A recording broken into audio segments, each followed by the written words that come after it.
Fáilte roimh arás. Welcome back. Follow me, Miss Gaeilge. Let's learn Irish. Level A1 Topic Adó Áine agus Paulo Léitheoireacht. Level A1 Topic 2 Áine and Paulo with a focus on reading.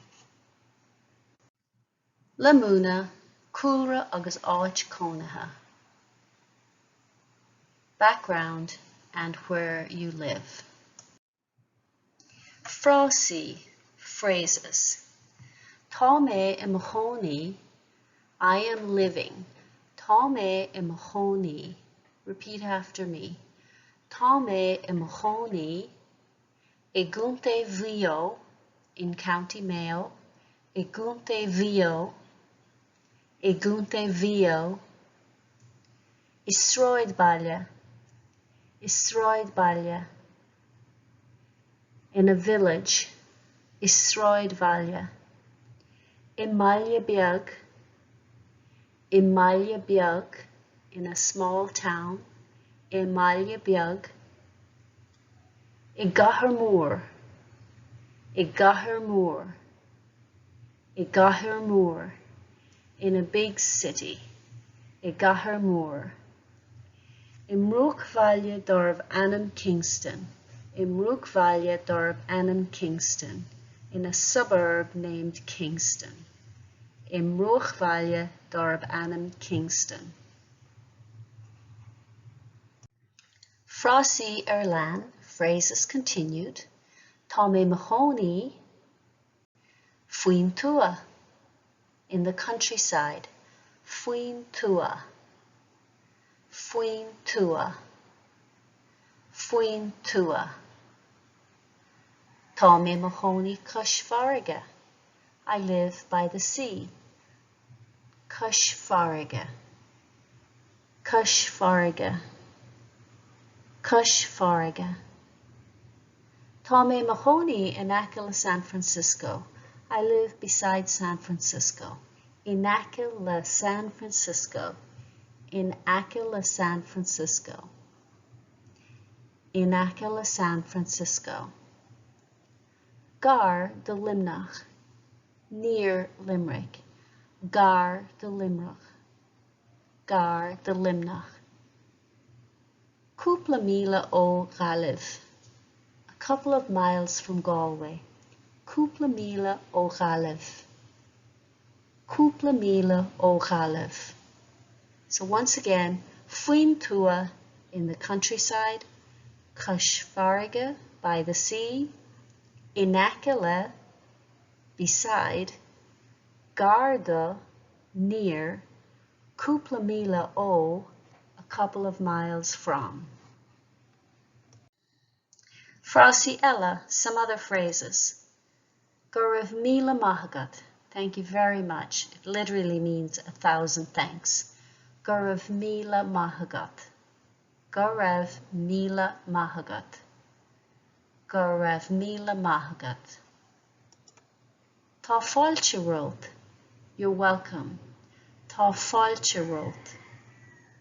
Tá fáilte rót. Tá fáilte rót. Más é do thoilé, if you please, or please. Más é do thoilé. Más é do thoilé. Más é do thoilé. Le do thoil. Another way to say please. Le do thoil. Le do thoil. Beag an bilóg Áine agus Paulo an cuimhin leat uait den gníomhaíocht seo.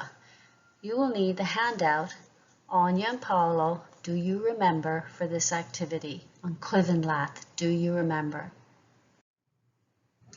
Áine agus Paulo an cuimhin leat. Áine and Paulo, do you remember? An cuimhin leat an folklór seo Alanas. Do you remember the following vocabulary?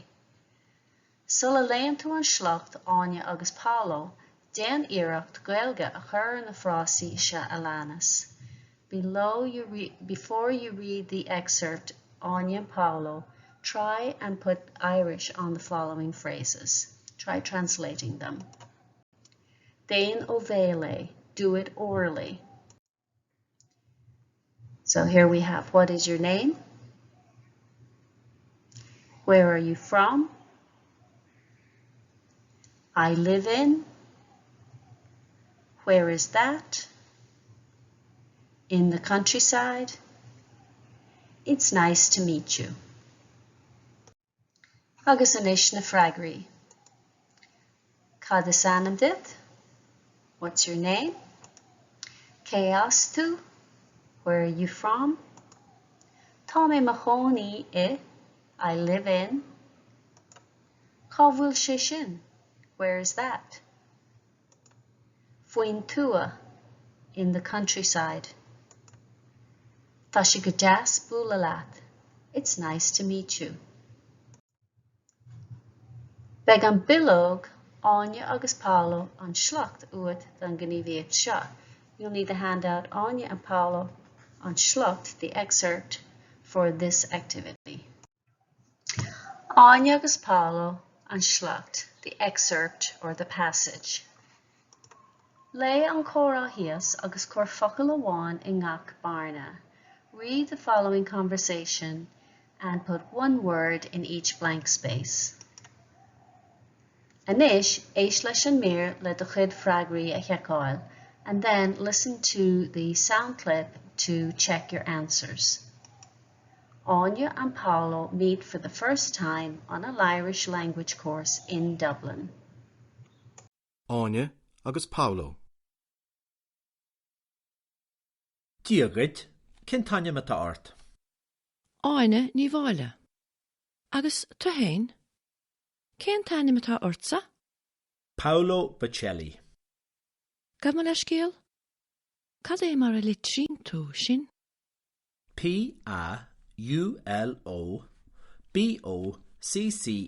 P-A-U-L-O-B-O-C-C-E-L-L-I. Cé as tú? Is as an nidal mé? An éireannach tú hain? Is sé? Tá mé im chonaí I Rosláir. Tíam, cá bhfuil sé sin? Tá sé cosfarige I nace le Loch Garman. Cá bhfuil tú hain I chonaí? I Valdarno, sráidhá le faoin tua an aice le Florence. Des. An bhfuil áiseanna maithe sa cheantar? Á níl, tá siop amháin an, scoil, bíalan agus sépéal. Tá mé cinnte go bhfuil sé go hálan. Tá sé des búla leat a Paulo. Slán go fóil. Agus deas búlú leat sa fásta. Slán leat. Áine agus Paulo. Díogad, cén taine me tá ort? Áine ní bhaile. Agus tá hain? Cén taine me tá ortsa? Paulo Bocelli. Gab me leis céal? Cad é mar a litrín tú sin?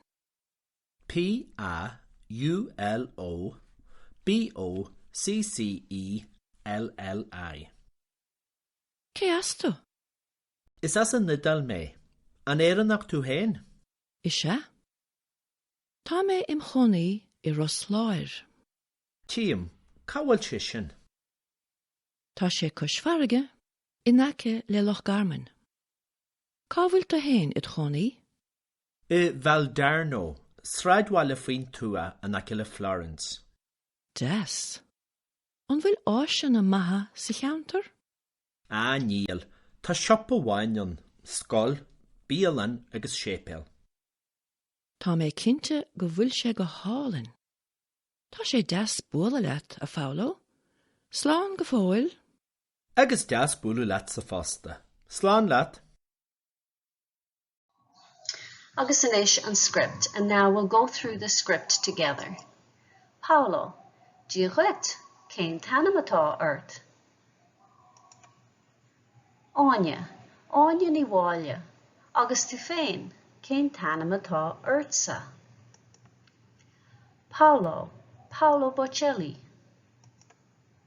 Áine, gab me leis céal, cad é mar a litrín tú é sin?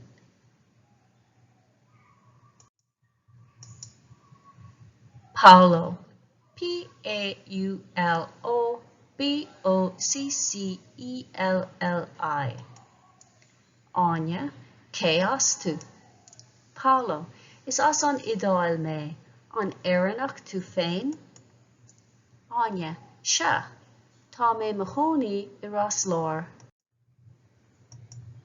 Paulo, chím, cá bhfuil sé sin? Áine, tá sé caisfearige in aice le loch Carmen. Cá bhfuil tú féin I do chónaí? Paulo, I bhfuil darno, stráid bhaile faoin tua in aice le Florence. Áine, jazz, an bhfuil áisina maithe sa cheantar. Paulo, níl, tá siopa amháin ann, scoil, bíalinn agus sé péal. Áine, tá mé cinse go bhfuil sé go hálinn, tá sé deas búla leat a Paulo, slán go fáil, agus deas búla leat sa fosta, slán leat. Beg an bilóg, folklore and Teachta uait don gníomhaíocht seo, and now you'll need the handout vocabulary for the passage for this part of the activity. Folklore and Teachta, the passage vocabulary. An bhfuil éon óclór sa fiasa an bhain úsáid as a ríis. Is there any vocabulary in this passage that you would use again? Bheadh siar ar an Teacht agus rounding folklore nó frásaí as. Look back on the passage and choose some vocabulary or phrases from it. Scríobh sna spásanna híos iad. Write them in the spaces below. Folklore an Teachta, passage vocabulary. Lay amach the liste, read out your list. Rounding to ein cheann den a frásaí se alanas. Did you choose any of the following phrases? Cajé mar litrian tú sin. Cajé mar litrian tú sin. How do you spell that? Litrig is the verb to spell. Cajé how? Cajé mar litrian tú sin. How do you spell that? Chím. Chím. I see or I understand. It's an Ulster phrase. Fosta. Also. I think he used the passage Tá sé go deas búla leat a fosta. It's nice to meet you as well. Is nachana canúnacha iad. These are canúnt phrases or sayings. Nachana would be a saying. Winter úsáid asú I ganúnt ola ach háirithe. And they use these especially in the Ulster canúnt or the Ulster dialect. An mé fáin ann cajé mar litrian tú sin a scríobh sna canúntaí se alanas. Would you be able to write cajé mar litrian tú sin in the following dialects? Think about how you ask, how are you? Smuoinigur le slite chun how are you a rá. So think about how do you ask how are you in the different dialects. Canúnt na muan agus canúnt connacht. So if you came up with conas a litrian tú é sin, how do you spell that for Munster, or cén chuí a litrian tú é sin for connacht, you were right on. So an cuidan leat ein cheantar réaltachta in a gluistear na canúntaí éagsúla. Do you remember any of the Gaeltacht areas that you would hear the various different dialects? Theastas counter no baile amháin a scríobh in aice le gach canúnt. Make an effort to write one town beside each of the different dialects.